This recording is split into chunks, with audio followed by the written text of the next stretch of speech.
नमस्कार, आप सभी का स्वागत करती हूं। आप देख रहे हैं भारत 24। मैं हूं आपके साथ पूर्णिमा मिश्रा और वक्त है दहाड़ का। दिल्ली शराब घोटाले में सीबीआई ने दिल्ली के मुख्यमंत्री अरविंद केजरीवाल को आज सुबह गिरफ्तार कर लिया। सीबीआई ने कोर्ट से अरविंद केजरीवाल की 5 दिन की रिमांड मांगी है, जिस पर राउज एवेन्यू कोर्ट किसी भी समय अब से थोड़ी ही देर में फैसला सुनाएगा। सीबीआई ने ट्रायल कोर्ट में सुनवाई के दौरान कहा कि केजरीवाल से हिरासत में लेकर पूछताछ करने की जरूरत है।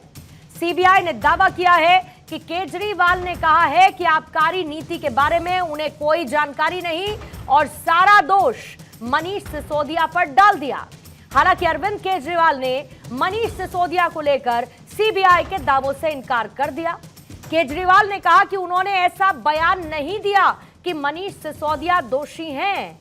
शराब घोटाले में अब सीबीआई के एक्शन के बाद केजरीवाल की रिहाई और भी मुश्किल होती हुई नजर आने लगी है। केजरीवाल को शराब घोटाले से जुड़े हुए मनी लॉन्ड्रिंग मामले ने ईडी ने 21 मार्च को गिरफ्तार किया था और राउज एवेन्यू कोर्ट ने 20 जून को उन्हें जमानत दे दी थी। ईडी ने इस फैसले को हाई कोर्ट में चुनौती दी थी, जिस पर स्टे लगा दिया गया और इसी फैसले को केजरीवाल ने सुप्रीम कोर्ट में चुनौती दी, जिस पर आज सुनवाई होनी थी। लेकिन इससे पहले ही एक तरफ जहां आम आदमी पार्टी ने अरविंद केजरीवाल ने उस पिटीशन को विड्रॉ कर लिया, तो दूसरी तरफ आज सीबीआई ने इस मामले में उनको गिरफ्तार कर लिया। अब केजरीवाल ने सुप्रीम कोर्ट से अपनी अर्जी वापस ले ली है, यानी कि ईडी एक तरफ सीबीआई है और अरविंद केजरीवाल की मुश्किलें किस तरीके से बढ़ रही हैं। लेकिन सवाल बहुत हैं और आज उन्हीं सवालों की करेंगे चर्चा। उससे पहले इस मामले में प्रतिक्रियाएं क्या आई, आपको वो सुनवाएं। सीबीआई तथा कथित शराब घोटाले की मनगढ़ंत शराब घोटाले की 2 साल से जांच कर रही है।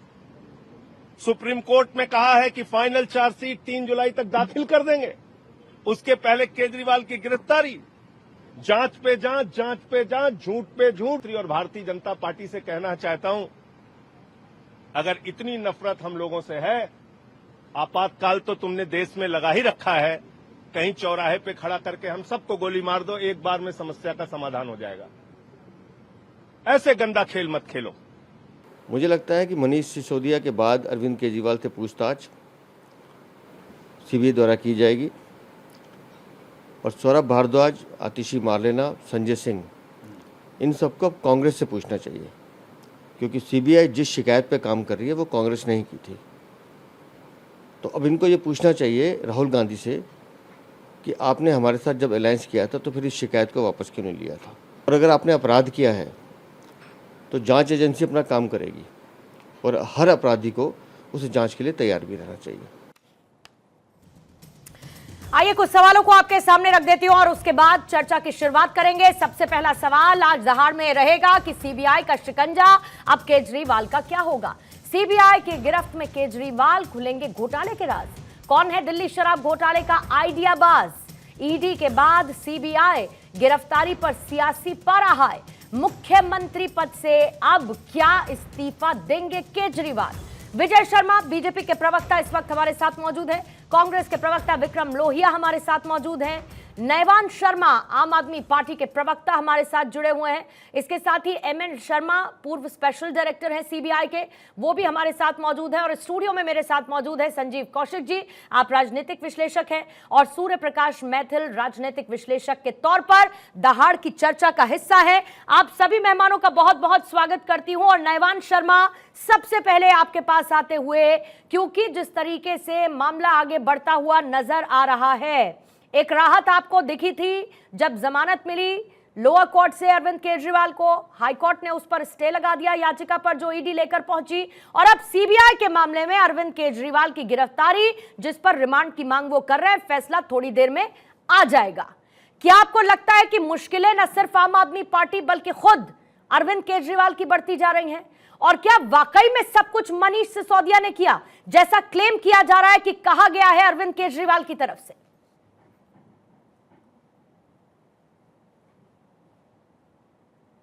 म्यूट है आप अपनी तरफ से, नैवान जी। देखिए बहुत बहुत नमस्कार। और नमस्कार। देखिए आज तो पूरे देश के सामने ये आ गया कि किस तरह से एजेंसीज का खुलेआम मिसयूज हो रहा है। हम क्लेम कर रहे थे, आज कोर्ट में प्रूफ हो गई ये बात। आज वो काम हुआ है जो हमारी एजेंसीज के इतिहास में शायद पहले ना कभी सुना गया, ना कभी देखा गया और ना कभी हुआ होगा। एक एजेंसी को हमारे देश में ये कहा जाता है कि वो निष्पक्ष तरीके से, उसका ये कर्तव्य है कि वो दोषियों को ढूंढे, वो घोटालों को ढूंढे, वो ऐसे अपराधों को ढूंढे, अपराधियों को ढूंढे और उनको सजा दिलाए, ना कि वो किसी पॉलिटिकल पार्टी के ओपोनेंट्स को पकड़कर उनके खिलाफ केस बनाए और झूठे बयान दे कोर्ट में। आज कोर्ट के सामने सीबीआई ने कहा कि अरविंद केजरीवाल जी ने कहा है कि जो पूरा मास्टरमाइंड है वो मनीष सिसोदिया जी हैं और अपना पल्ला झाड़ लिया। और देखिए किस तरह से ये मिनटों के अंदर सारे न्यूज चैनल्स के अंदर ये खबर चलने लग गई। ये तो हम शुक्रिया अदा करते हैं उन जज साहब का जिन्होंने ये कहा कि आप हमें ये दिखाइए कि कहां कहा गया है। और जब दिखाने को बोला गया और जब उनके सामने पेपर्स आए और पेपर्स में कहीं नहीं था, तो जज साहब को ये बोलना पड़ा कि आप गलत बयानी कर रहे हैं, ऐसा कहीं नहीं कहा गया। आज पूरे देश के सामने ये आ गया कि किस तरह से ये अरविंद केजरीवाल जी को साम दाम दंड भेद अपनाकर खत्म करना चाहते हैं। लास्ट बार जब सीबीआई ने अरविंद केजरीवाल जी को बुलाया था पूछताछ करने के लिए, वो था 2023। 2023 से लेकर 2024 तक इनको याद नहीं आया अरविंद केजरीवाल जी को बुलाना। इन्होंने बुलाया था, आप नोट कीजिएगा, इन्होंने बुलाया था एज गवाह, नॉट एज आरोपी। गवाह के तौर पर बुलाया गया था, आरोपी के तौर पर नहीं बुलाया गया था। और अब सीबीआई अचानक से जब लोअर कोर्ट से बेल मिल जाती है और उसके बाद जो है वो हाई कोर्ट स्टे लगाता है और सुप्रीम कोर्ट में मैटर चलता है, तो अचानक से सीबीआई को याद आ जाता है कि ये अरविंद केजरीवाल जी तो किंग पिन है, मुख्य आरोपी है और मनगढ़ंत बयान कोर्ट में देते हैं और गिरफ्तारी चाहते हैं, रिमांड चाहते हैं। तो ये क्लियर जनता के सामने है कि केवल अरविंद केजरीवाल जी को जेल में रखने की साजिश उस हद पर पहुंच गई है कि अब ये किसी को भी अपने सामने नहीं देखना चाहते उस लेवल पर, और किसी को भी ये नहीं चाहते कि कोई भी ऐसा व्यक्ति सामने खड़ा हो जो अरविंद केजरीवाल जी को बचाने के लिए सामने आए। ये जजेस के खिलाफ बोलने लग गए, ये सीनियर एडवोकेट्स के खिलाफ बोलने लग गए, ये नेताओं के खिलाफ बोलने लगे। ये किसी भी हालत में बस अरविंद केजरीवाल जी को जेल में रखना चाहते हैं, ये इनकी मंशा है। ठीक है, वो रखना चाहते हैं, ये आरोप आपने लगाया। लेकिन इसके साथ साथ एक चीज जो आप मिस आउट कर गए नहवान जी, ये भी कि सीबीआई के वकील ने ये भी साथ में कहा कि अगर हम ये बताने पर आ जाएंगे कि इन्होंने अपने बयान में क्या क्या कहा है तो इनके लिए बड़ी मुश्किलात पैदा हो जाएगी। इसके साथ सीबीआई ने और बहुत बातों का जिक्र किया है जिनको आगे चर्चा में मैं शामिल करूंगी और उसके बाद आपसे जवाब लूंगी। लेकिन विजय शर्मा जी आपके पास आते हुए, क्योंकि आरोप गंभीर हैं, ये कहते हुए कि एक तरीके का पॉलिटिकल वेंडेटा है और आप लोग घबराए हुए हैं अरविंद केजरीवाल से, आम आदमी पार्टी से, और ईडी, सीबीआई, बीजेपी के इशारे पर तमाम एजेंसीज काम कर रही हैं कि जेल से बाहर ना आ पाए Arvind Kejriwal, no matter what. देखिए पूर्णिमा जी, जिस तरह से इन्होंने बात रखी है वो आम आदमी पार्टी के प्रवक्ता ने, मैं इससे बड़ा दुखी हूं, विचलित हूं। कोर्ट का ट्रायल यहां पर नहीं होना चाहिए। क्या अगर ये कोर्ट की इतनी बात मानते हैं तो मुझे बता दीजिए, सुप्रीम कोर्ट बड़ा है, हाई कोर्ट बड़ा है या ट्रायल कोर्ट बड़ी है? आए ट्रायल कोर्ट में कोई वक्तव्य, मुझे उसकी नॉलेज नहीं है, ये बता रहे, मैं इनकी बात सच मान लेता हूं। तो हाई कोर्ट ने एक फैसला दिया था, बिंदुवार फैसला दिया था, जिसमें किंग पिन अरविंद केजरीवाल जी को माना था और उसमें एक एक बिंदुवार जो ये झूठ फैलाते हैं टीवी चैनलों के ऊपर, उन सारी बातों का दिया था कि मनी ट्रेल का भी आपके खिलाफ है, सारी बातों का जवाब दिया था। तो क्या उसको ये मानते हैं? चैलेंज करता हूं, बताइए कौन सा हाई कोर्ट का ये, आप मुझे बताइए। एक मिनट शर्मा जी, मैं आपको चैलेंज करता हूं, आप झूठ मत बोलिए। नहवान जी पहले उनकी बात सुनेंगे। नहवान जी पहले उनकी बात सुनेंगे। इन्होंने जनता कोई को बात झूठ नहीं, बोला है तो ये कोई बात करें। नहीं, सुनिए ना, पहले इनकी बात सुन लीजिए, फिर आप काउंटर रखिएगा। अरविंद केजरीवाल जी किंग पिन है, फिर उसके बाद आप काउंटर रखिएगा। पहले इनकी बात सुन लेते हैं ना, कहना क्या चाह रहे हैं। विजय जी बोलिएगा। जी, तो ये इनका देखो चाल चरित्र यही है। अभी बीच में इंटरनेट मैंने इनका एक बार भी नहीं किया। हाई कोर्ट ने इनकी रद्द कर दी थी जमानत, सुप्रीम कोर्ट तक ये गए। सुप्रीम कोर्ट में इनको जिसको अंतरिम जमानत बोलो, पैरोल बोलो, जो भी बोलो, उस पे इन्होंने खुशियां मनाई, दूध का दूध, पानी का पानी, ये हो गया। अब आप मुझे बताइए, निचली कोर्ट जमानत दे देती है, हाई कोर्ट स्टे कर देती है, तो आप हाई कोर्ट को मानेंगे या निचली अदालत को मानेंगे? आपके संजय सिंह नहीं, आप ये ईडी की कार्रवाई पर बात कर रहे हैं या सीबीआई की कार्रवाई पर बात कर रहे हैं? क्योंकि मैं चर्चा सीबीआई के एक्शन पर कर रही हूं। अच्छा, ऐसा है पूर्णिमा जी, मैं आपकी बात का जवाब दे, क्योंकि इन्होंने बातें जो है वो अलग शुरू कर दी तो हाँ, उसका देना जरूर था। हाँ, अब मैं आपकी बातों का जवाब दे देता हूं। हाँ, आप मुझे बताइए, मनीष सिसोदिया जी भी अरेस्ट किए थे सीबीआई ने, इन्होंने कोई हाय हल्ला नहीं किया। वो अरेस्ट हुए, पूछताछ हुई, उनको बेल भी हो गई सीबीआई केस में, जो सीबीआई का जो चार्जेस थे। तो क्या उस टाइम और जो अब है, क्या कंडक्टिविटी है? क्या दो जो मुलजिम है, दो आरोपी है, उनके लिए अलग अलग कानून है क्या? इनके लिए अलग कानून है देश का? क्योंकि ये झूठ बोलते हैं, भाग जाते हैं सुप्रीम कोर्ट में। ये दुनिया भर के आपने देखा होगा हाई कोर्ट, सुप्रीम कोर्ट किस तरह से इन्होंने माफी मांगी है। यहाँ आरोप लगाते थे, मानहानि का केस होता था, फिर उसके बाद वो माफी मांग लेते थे। तो इनका चाल चरित्र ये है, किसी भी कोर्ट के ऊपर इनके संजय सिंह बोलते हैं, देखिए बिना ऑर्डर के स्टे कर दिया हाई कोर्ट ने। अरे भैया पहली बार है क्या? अरे जिसको जो पार्टी है वो कोर्ट में जा सकती है, अपने ग्रीवेंस रख सकती है। कोर्ट ने प्राइमा फेसाई पे देखा कि भाई नहीं सुना हुआ, ठीक है, किसी को अनजस्टिस नहीं होना चाहिए। आप मुझे बताइए, तीस्ता शीतलवाल का केस मैं बताता हूं आपको, सुप्रीम कोर्ट में अभी सुप्रीम कोर्ट का ऑर्डर आए हुए, मतलब उसका निचली कोर्ट का 5 मिनट हुए थे। 5 मिनट के अंदर ऑरल मेंशनिंग करा के कपिल सिब्बल जी ने उनका अरेस्ट कराया था। वो क्या था भाई? ये इनहेरेंट पावर है हाई कोर्ट और सुप्रीम कोर्ट को। वो न्याय के प्रति न्याय संगत कोई भी आदेश देने में वो नहीं, लेकिन उन्होंने तो कोर्ट पर सवाल ही नहीं उठाया ना विजय जी। उन्होंने तो कहा कि एजेंसीज का दुरुपयोग हो रहा है, कोर्ट को लेकर कहा उन्होंने कुछ कहा। लेकिन एक बात बताइए आप, ठीक है, आप जल्दी से जो मेन पॉइंट है उसको रखिएगा विजय जी, फिर ताकि मैं उस हिसाब से फिर आगे बढ़ूं। आप मुझे बताइए, जो 14 दिन के ये न्यायिक हिरासत में भेजे जाते हैं, वो किसके आदेश पे भेजे जाते हैं? हाँ। कोर्ट के आदेश पे या ईडी के आदेश पे? ईडी ने तो केस दर्ज किया, इनको अरेस्ट किया, कोर्ट में पेश कर दिया। अब ये कोर्ट का है, कोर्ट इनको जमानत दे, अंदर रखे। तो अब ये कोर्ट के ऊपर भी अगर कोर्ट का कोई कहीं डिस्कशन में कुछ हुआ है, उसको किस तरह से सारे मीडिया चैनल पे, अरे भाई आपको कितने महीने हो गए अंदर? आपके मनीष सिसोदिया जी को कितने दिन हो गए अंदर? आप मुझे बताइए, उनको जमानत आज तक नहीं मिली, उस पर नहीं बोलोगे?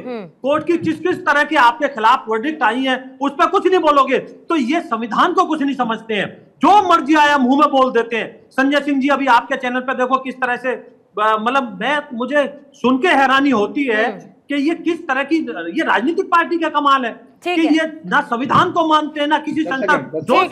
ठीक है विजय जी, ठीक है विजय जी, ठीक है, 1956 में बनी है, कभी सवाल नहीं उठाया। ठीक है, लेकिन अब सवाल उठ रहे हैं ना, ईडी पर भी उठ रहे हैं, सीबीआई पर भी उठ रहे हैं, उनकी कार्रवाई पर भी उठ रहे हैं। नैवान जी आपका जवाब लूंगी, मुझे थोड़ा सा समय दीजिएगा, जल्दी से बाकी मेहमानों से एक ओपन कमेंट में ले लूं। विक्रम लोहिया आपके पास आते हुए, क्योंकि कहा यह जा रहा है कि ये सब कुछ जो हो रहा है पहले जरा जाके कांग्रेस से पूछें, क्योंकि शिकायत तो उन्होंने ही की थी, जिसके बाद सीबीआई ने इस मामले में कार्रवाई आगे की। तो आप तो विन विन सिचुएशन में हैं, किसी मझदार में हैं, या समझ नहीं आ रहा कि आप किस तरफ खड़े होना, इधर है या फिर उधर जाना है? देखिए, कांग्रेस पार्टी दिल्ली की जनता के साथ खड़ी है। कांग्रेस पार्टी भ्रष्टाचार के खिलाफ लड़ी है, उसके साथ भ्रष्टाचार के खिलाफ खड़ी है। मैं आपको बताना चाहता हूं कि जिस प्रकार से कांग्रेस पार्टी ने, इसमें कोई शक की बात नहीं है पूर्णिमा जी, कांग्रेस पार्टी ने इसकी शिकायत की थी, और जब हमारे दिल्ली कांग्रेस के अध्यक्ष इसकी शिकायत करने के लिए गए थे तो मैं भी उनके साथ गया था। मैं कहना चाहता हूं कि हमने कई भूमिकाओं पे प्रश्न चिन्ह लगाए थे, क्योंकि दिल्ली पूर्ण राज्य का दर्जा नहीं है, और दिल्ली के द्वारा कोई भी पॉलिसी बनाई जाती है तो वो दिल्ली के उपराज्यपाल साहब के पास भेजी जाती है। जैसे ट्रांसफर पोस्टिंग की फाइलों को वो वापस करते थे, इनकी विदेश जाने की फाइलों को वापस करते थे, तो लिखकर पॉलिसी को इन्होंने पास किया एलजी साहब ने। तो तत्कालीन एलजी साहब की भूमिका की भी जांच के लिए हमने मांग की थी कि उनकी भी भूमिका की जांच होनी चाहिए। हो सकता है असली किंगपिन वही निकले, एक बात।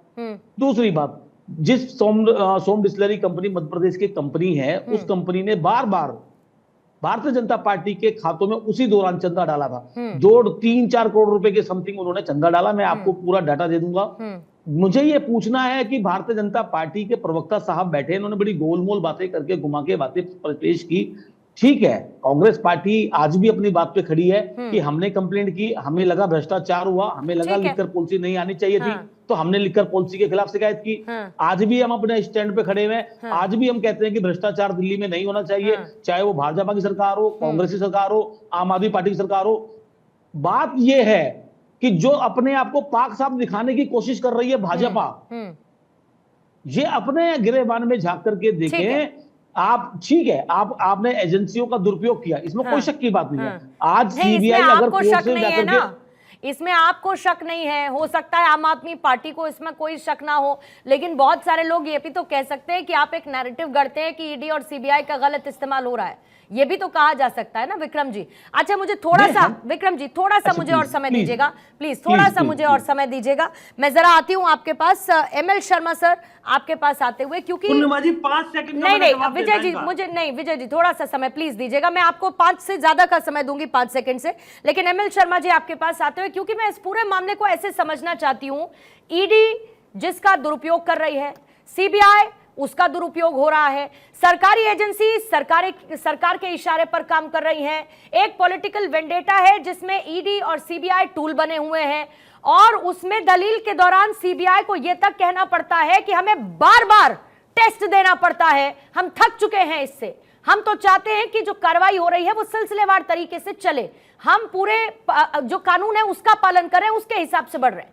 लेकिन उसके बावजूद ये नैरेटिव सामने आना कि सरकारी एजेंसीज का दुरुपयोग हो रहा है, केंद्रीय एजेंसीज का सरकार द्वारा, इसको लेकर आपका टेक, और इस केस में खास तौर पर जो एलिगेशंस लग रहे हैं एजेंसीज पर, उसको लेकर आप क्या कहना चाहेंगे? देखिए, जितनी बार भी पूर्णिमा जी मैं टेलीविजन चैनल्स में आया हूँ, हाँ।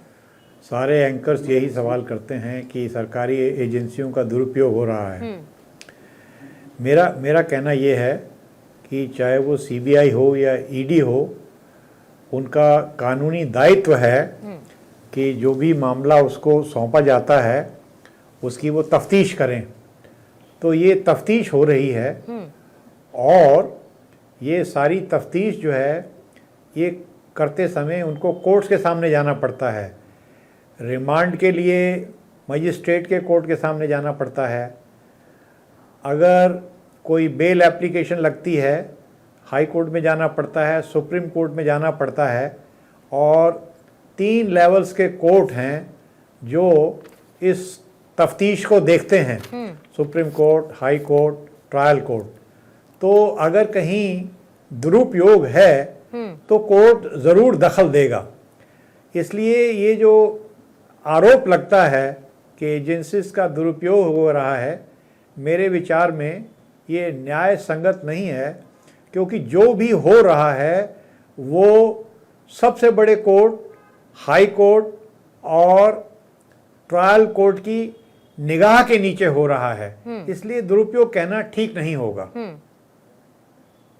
नहीं शर्मा साहब, ये विपक्ष के एलिगेशंस हैं, और शायद यही वजह है कि आपसे ये सवाल हर जगह पूछा जाता हो, क्योंकि अभी अभी आपने आम आदमी पार्टी के प्रवक्ता को सुना, आपने कांग्रेस के प्रवक्ता को सुना, या बाकी केसेस में भी जब ये आरोप लगाए जाते हैं तो ये कहा जाता है कि इन सरकारी एजेंसीज का दुरुपयोग सरकार कर रही है और एक पॉलिटिकल वेंडेटा के लिए इनको एक टूल की तरह इस्तेमाल करती है। शायद यही एक वजह है कि आपसे सवाल पूछा जाता है। लेकिन इस पूरे मामले में एक चीज और समझना आपसे बहुत जरूरी है कि एक उनकी गिरफ्तारी को लेकर कि इतने समय तक गिरफ्तारी क्यों नहीं की, फिर चार्जशीट को लेकर, फिर ये कहा जा रहा है कि जो गवाह था उसको आपने आरोपी बना दिया।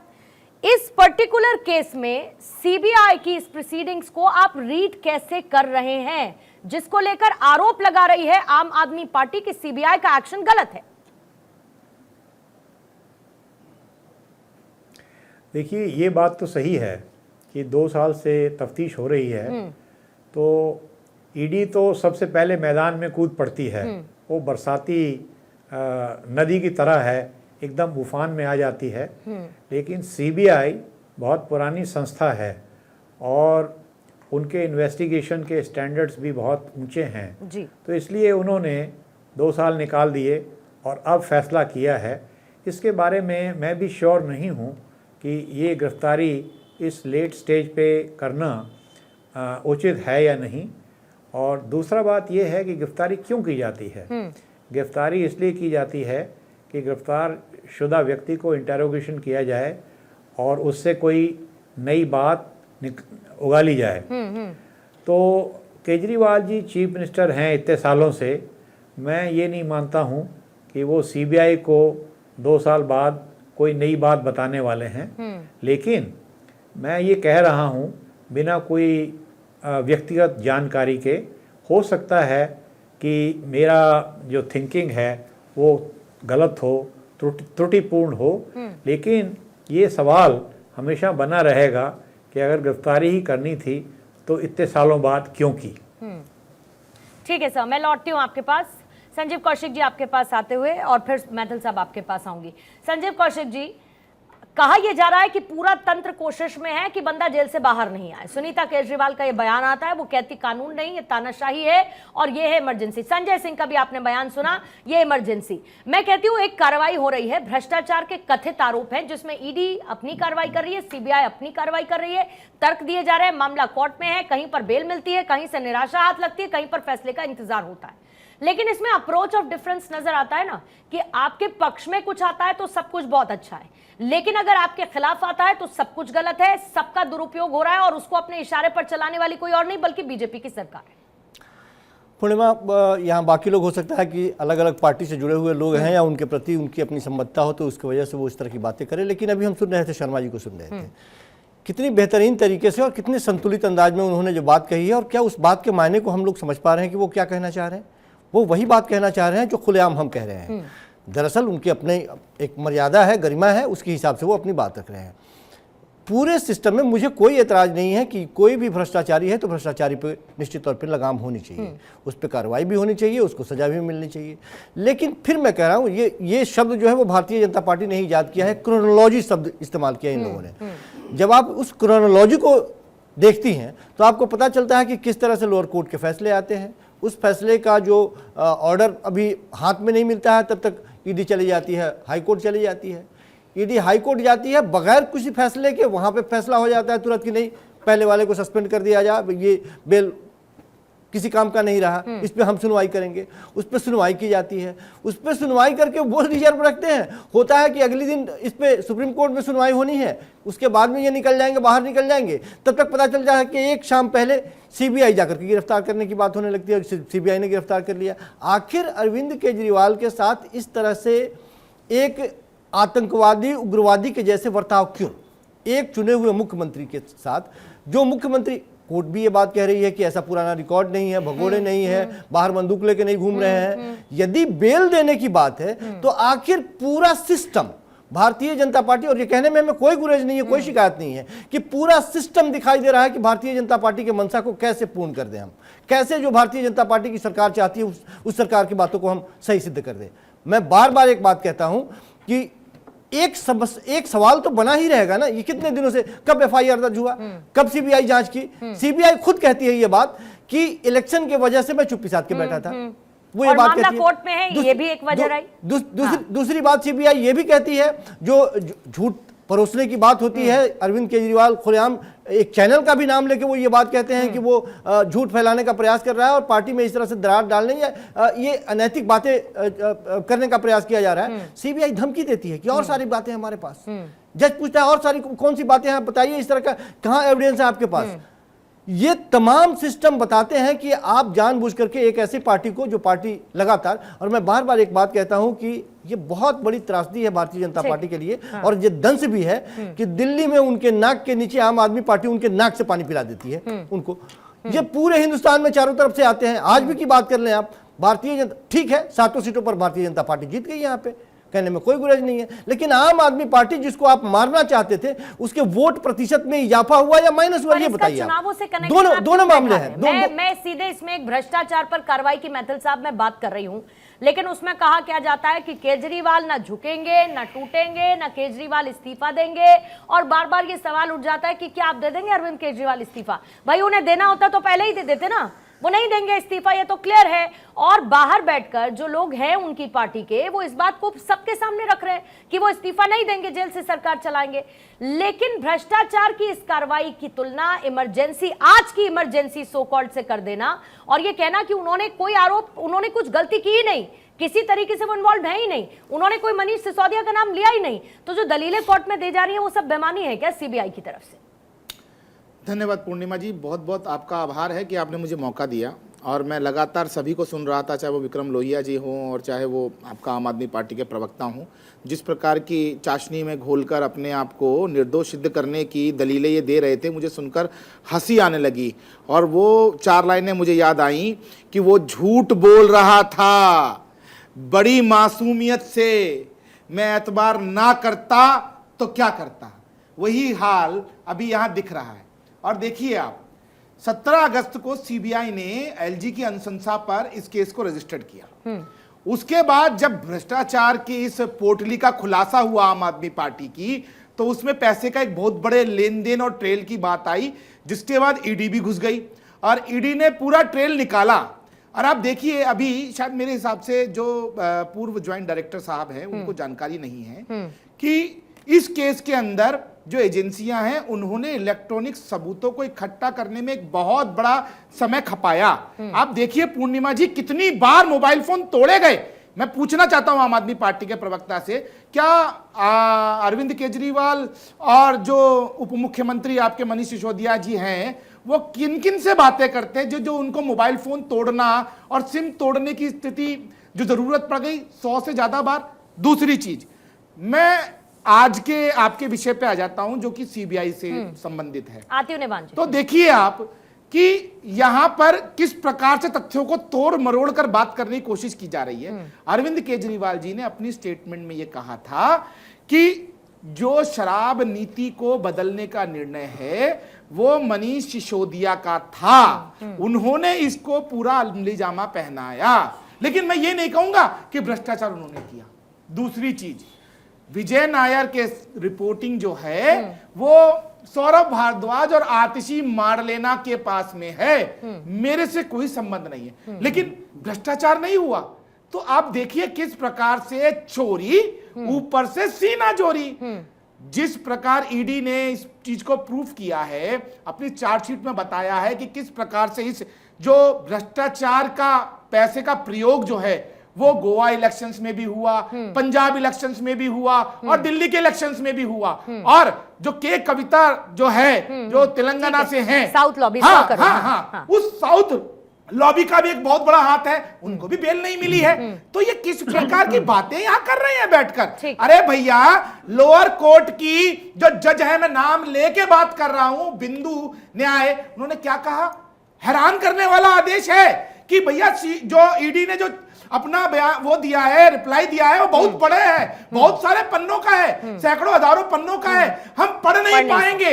मतलब कोई जज बिगर पढ़े ऑर्डर देने को तैयार हो गया। ये क्या दर्शाता है पूर्णिमा जी? ये लोग कह रहे हैं कि इन्होंने जो है प्रयोग किया है सीबीआई और ईडी का। मैं तो ये कहूंगा कि यहाँ सेटिंग और गेटिंग का खेल जो है वो आम आदमी पार्टी और ये समूचा जो विपक्ष है वो लगा हुआ है। और कांग्रेस के प्रवक्ता को देखकर तो मुझे हंसी आ रही है। 20 सेकंड और वो कह रहे हैं यहाँ पर मतलब कोर्ट के साथ, सुन लीजिए, कोर्ट के साथ रुकिए ना, रुकिए कोर्ट के वो साथ चीज तो हाईकोर्ट ने खुल के बोलिए ना, कोर्ट के साथ चेटिंग। और अब बोलिए ना कोर्ट के साथ चेटिंग, किस प्रकार से कांग्रेस के नेता प्रवक्ता भी कह रहे हैं कि हाँ एलजी की भी जांच होनी चाहिए। तो मेरे भाई तथ्यों की जानकारी लो, न्यायाधीश के साथ बोल दीजिए एलजी की अनुशंसा पे ही केस को रजिस्टर किया है। इस बात की आपको जानकारी होनी चाहिए। और एलजी साहब के बिगर परमिशन के इस जो योजना है उसको इंप्लीमेंट किया गया, उनको एजेंट बता रही है, जो कर ही रही है न्यायाधीश को। अब भी बोल दीजिए, किनको बोल रहे हैं, न्यायाधीश की बात कर रहे हैं। मैं अभिषेक मनु सिंह भी के लिए बोलूं कि उनकी फैक्ट्री से बहुत सारे जजमेंट सही बोलूंगा, उनके मुंह में शब्द डालने की जरूरत नहीं है।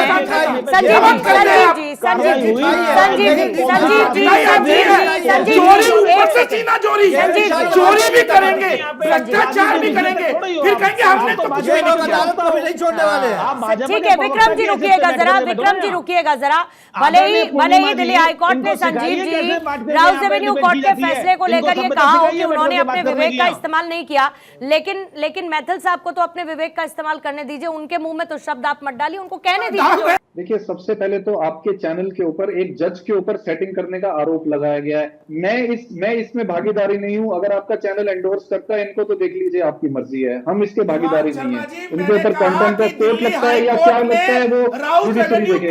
नंबर 2 असंवैधानिक बताया है। उन्होंने वहां कहा है कि उन्होंने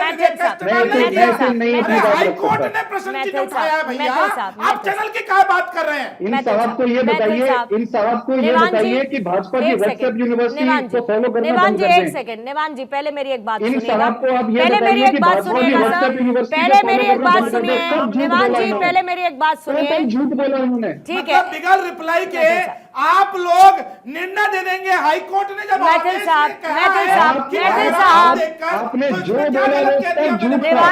निवान जी, यहाँ पर जिन बातों का जिक्र हुआ वो कोर्ट की टिप्पणी में शामिल है। एक सेकंड लोहिया जी, एक सेकंड प्लीज मुझे दीजिएगा, एक एक करके बात करेंगे सर। निवान जी, यहाँ जिन बातों का जिक्र हुआ वो कोर्ट में जो फैसला आया उसको लेकर जो दिल्ली हाई कोर्ट ने कहा उनका जिक्र साथ में होता है। यहाँ पर जरूर कौशिक साहब ने सेटिंग्स, लेकिन फौरन मैंने उनको बोला कि आप उनके मुंह में शब्द मत डालिए, उनको अपने विवेक का इस्तेमाल करने दीजिए।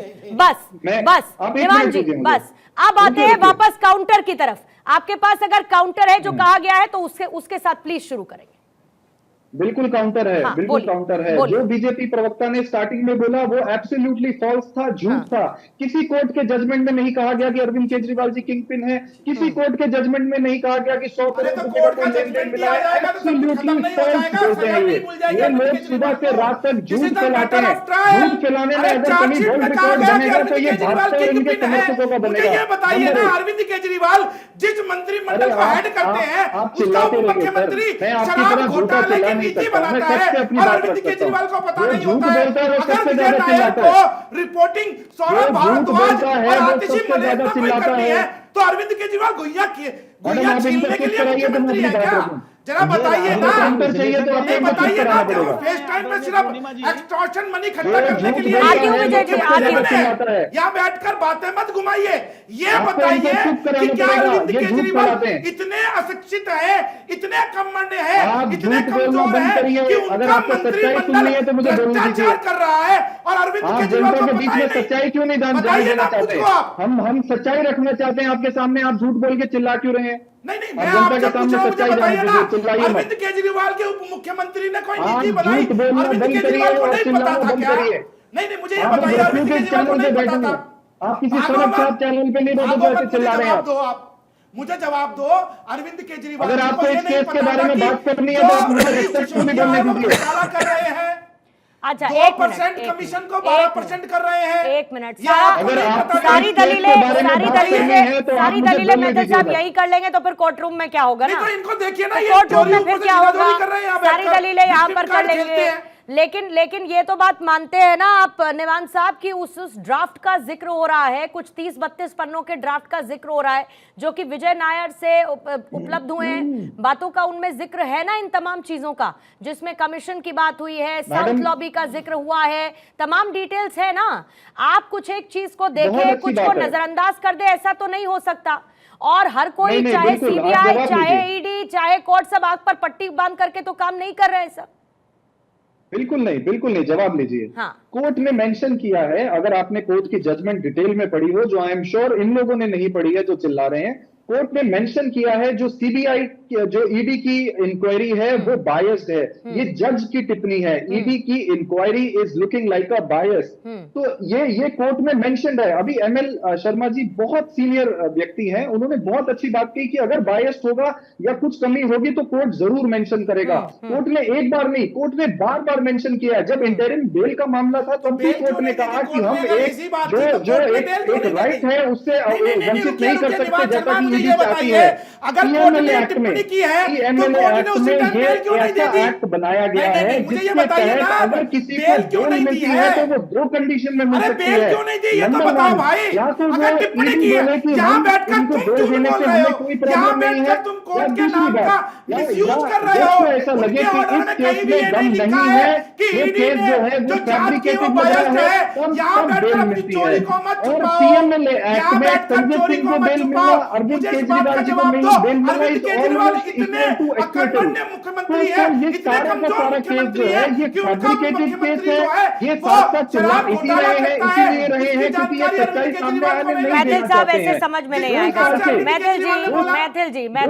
मैथिल जी प्लीज, ऐसे किसी को नहीं समझ में आएगा। आप समझिए और किसी का पक्ष रखना जरूरी है। आप काउंटर अपना रखिए ना, फिर उसके बाद आपका जब समय आएगा आप बोलिएगा, आप उस समय बोलिएगा। निवान जी 20 सेकंड में प्लीज अपनी बात खत्म कीजिएगा, फिर लोहिया जी, विजेंद्र शर्मा जी आपके पास आते, बोलिए। बिल्कुल मैडम, पीएमएलए एक्ट में बेल 2 ही वजहों में मिल सकती है। हाँ। नंबर 1, या तो ईडी बोले कि हम बेल अपोज नहीं करते हैं, या तो जज को ऐसा लगे कि ये केस में जो जिनके ऊपर कार्रवाई चल रही है, वो उनके खिलाफ ईडी के पास कोई भी सबूत नहीं है। ठीक है। तो संजय सिंह जी को और अरविंद केजरीवाल जी को बेल मिली। दूसरी बात कि मनीष सिसोदिया को बेल क्यों नहीं मिल रही? मनीष सिसोदिया जी के केस में और सत्येंद्र जैन जी के केस में हर बार ईडी ये बोलती है कि हमें और समय चाहिए। आपको जान के हैरानी होगी कि उन दोनों केसेस में आज तक ट्रायल तक शुरू नहीं लेकिन हुआ है। फिर मनीष सिसोदिया के आज तक मामले जिन केसेस में मनीष सिसोदिया के मामले में ये दलील मान ली जाती है, लेकिन जब अरविंद केजरीवाल के केस की बात होती है तो भी तो कोर्ट की तरफ से कहा जाता है ना साहब कि आपने इसमें चार्जशीट में देरी क्यों की, आपने गिरफ्तारी में देरी क्यों की, ये कहा जाता है ना। आप मेरी बात सुनिए सर, आप मेरी दोनों बातों को समझिए, मेरी दोनों बातों को समझिए। मैंने इससे पहले इसी सेलेक्टिव अप्रोच की बात की ना कि आपको सूट करता है तो सब ठीक है, आपको सूट नहीं करता है तो फिर समस्या बाकियों में है। ये दिक्कत वाली बात है ना। विजय जी अपनी बात को पूरा करेंगे, लोहिया जी फिर आपके पास आए। मैं सिलेक्टिव अप्रोच की बात कर रही हूँ सर। निवान जी आती हूँ, निवान जी आती हूँ। साल में ईडी के पूर्णिमा जी आप मुझे थोड़ा सा समय दीजिए। बोलिए विजय जी। विजय जी जल्दी मुझे जवाब देना है। ठीक है विजय जी जल्दी से मुझे फर्जी केस है। बोलिए विजय जी बोलिए। तो सुनिए देखिए, मैं अपने मित्र विक्रम जी से पूछना चाहता हूँ, ये दोनों नामों में सवार नहीं हो सकते। इन्होंने कहा आज भी हम स्टैंड करते हैं करप्शन के खिलाफ, तो इसका मतलब जो इन्होंने कंप्लेंट दी थी वो सच्ची है। अब ईडी कार्रवाई करती है तो कहते हैं ईडी जो है दबाव में कार्रवाई करती है। तो विक्रम जी से मैं नम्रता के साथ पूछना चाहता हूँ कि वो देखिए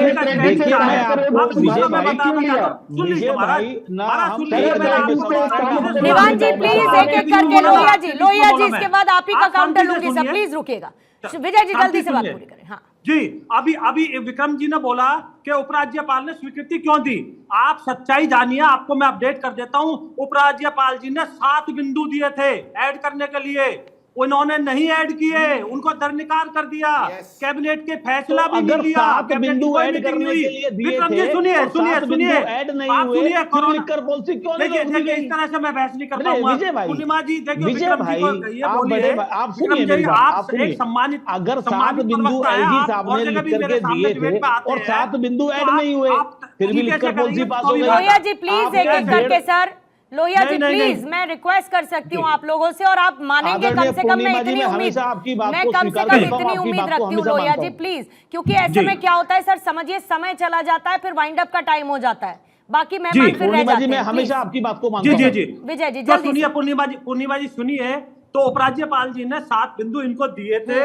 उसके बाद में कोरोना काल में जब सब कुछ बंद था, एक प्राइवेट जेट, इस जो लिकर लॉबी है वहां की, साउथ की लॉबी, उसको जहाज में लेने जाती है कि क्या जल्दी थी? अब मुझे बताइए, कैबिनेट का कोई फैसला नहीं होता है तो इस तरह की बातें करते हैं। अब मैं निवान शर्मा जी की बातों का जवाब देना चाहता हूँ। आप मुझे बताइए निवान जी, आपके सौरभ भारद्वाज शॉर्ट रखेंगे विजय जी, समय नहीं है इतना, प्लीज समझिए। शॉर्ट रखेंगे, थोड़ा शॉर्ट रखेंगे, जल्दी से क्विकली सर। शॉर्ट में उन्होंने टीवी के ऊपर बोला था कि जज जो है जमानत देना चाहती थी, लेकिन इन्होंने ट्रांसफर एप्लीकेशन लगा दी। तो आपके जज के साथ क्या रिलेशन थे बताइए आप मुझे। ठीक है जरा टाइमर के साथ आएंगे आप, क्योंकि समय बहुत कम है। विक्रम लोहिया जी 30 सेकंड दे पाऊंगी आपको जवाब के लिए। नहीं विजय जी प्लीज रुकिए सर, प्लीज समझिए मेरी बात, टाइम नहीं है मेरे पास। लोहिया जी 30 सेकंड के टाइमर के साथ आपके पास आ रही हूँ, बोलिए। देखिए मैं आपको बड़ी इंपॉर्टेंट बात बताना चाहता हूं। भाई साहब ने कहा कि विक्रम जी एलजी साहब ने 7 बिंदु लिख करके दिए थे। 7 बिंदु दे नहीं, अगर वो पूरे नहीं हुए तो भी लिखकर पॉलिसी क्यों नहीं रोकी गई? एक बात, 150 से ज्यादा इनके पार्षद थे, 7 इनके सांसद थे और 8 इनके एमएलए थे, तो क्यों नहीं सड़कों पर आए? कांग्रेस ही सड़कों पर क्यों आई? इसका मतलब आपकी इंटरनली मिली भगत थी। आपको क्या मिला उसमें? आज इस चैनल में बता के जाइएगा। एलजी साहब पॉलिसी पास करते हैं, आपके एमएलए, पार्षद, एमपी सड़कों पर नहीं आते, क्यों नहीं आते? ठीक है, क्या जनता के प्रति आपकी कोई जिम्मेदारी नहीं थी? ठीक है और बैठ करके यहाँ हमें झूठी कहानियां सुना रहे हैं आप। हाँ संजीव कौशिक जी जल्दी से कमेंट 30 सेकंड। और ये सूर्य प्रकाश मैथिल साहब पर बैठ करके यहाँ मूर्खों वाली बात कर रहे हैं। नहीं ठीक है लोहिया जी प्लीज। मूर्खों को लोग मूर्खी समझ आते हैं। ठीक है ना, मैंने रोक दिया ना उनको। मूर्खों को मूर्खी समझ आते हैं। मैंने रोक दिया उनको, मैथिल साहब मैंने रोक दिया। बोलिए। पूर्णिमा पूरा प्रोसेस जो दिखाई दे रहा है निश्चित तौर पे संदेह का घेरा है इसमें, और सरकार दोनों तरफ है संदेह का। कह रहा हूं कि यदि ईमानदारी से और साफगोई से यदि जांच हो रही हो, कोई एतराज नहीं है। ठीक है, लोगों को जानकारी चाहिए, लोग जानना चाहते हैं कि वाकई इसकी सच्चाई है क्या। लेकिन जो तरीके हैं काम करने के सरकार के, वो निश्चित तौर पर संदेह के घेरे में है। ठीक है मैथिल साहब, जल्दी से 30 सेकंड। देखिए पूर्णिमा जी बहुत अच्छी बात बोली इन्होंने कि यदि जांच हो रही है तो वो अच्छी बात है। मैं भी तो यही कह रहा हूं ना। आप देखिए जांच एजेंसियों की परेशानियों की भी आप समझिए कि इतने समझदार चोर हैं। देखिए आपके बीच में इतने समझदार चोर हैं ये लोग कि इन्होंने लगातार अपने मोबाइल फोन तोड़े, इलेक्ट्रॉनिकल एविडेंस को खत्म किया, उस चीज की जानकारी और जो इकट्ठा करने का जो टाइम है वो लग रहा है ना। और महत्वपूर्ण बात, आप अरविंद केजरीवाल जी को देखिए, मैं तो कहीं भी नहीं था जी, भ्रष्टाचार किया तो सिसोदिया जी ने किया। एमएल शर्मा सर एक क्लोजिंग कमेंट आपसे।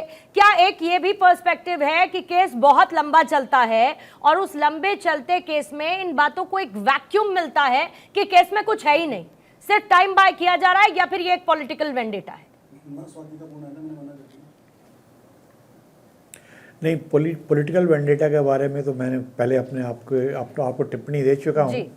लेकिन ये सही है कि ऐसे केसेस में तफ्तीश में टाइम लगता है। ये कोई पहली बार ऐसा नहीं हो रहा है, हमेशा ही ऐसा होता है।